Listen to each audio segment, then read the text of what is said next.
xulashada ragga ee dhanka dumarka way ku kala aragti duwan yihiin. Waxaan ku soo gudbin doonaa noocyo rag ah oo aad dooran karto markii la eego dhanka guurka. Gabar iyo guurso nin noocan ah aan kuu sheegi doono qodobada soo aadan. Gabar walba waxay jeceshahay inay hesho ay guursato nin wanaagsan, sidaa darteed gabar ay xulo oo guurso nin noocan ah. Kow dooro inaad jeclaato nin jecel hooyadiis sababtoo ah si wanaagsan ayaa loo soo barbaariyay. Laba dooro nin jecel inuu wax aqriyo oo kaliya ma aha imtixaanada, isagoo waa nin xigmad leh oo waxgarad ah.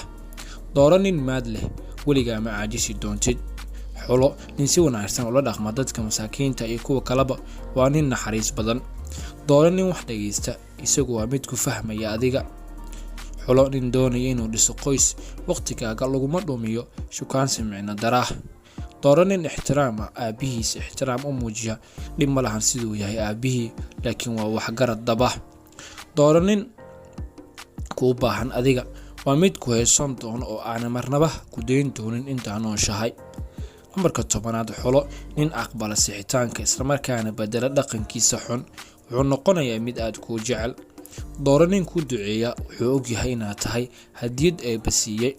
Xulo nin haweenka kale ixtiraam ula dhaqma, wuxuu ku muujin doonaa ixtiraam intaa ka badan.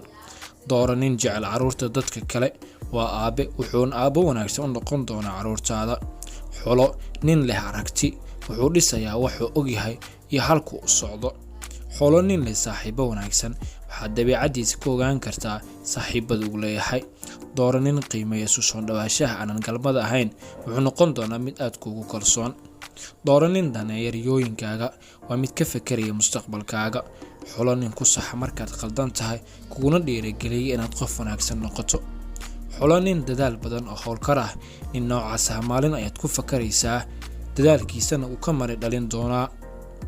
Dooro nin aanan ka baqan ragga kale markay arkaan quruxdaada, waa nin kalsooni badan qaba.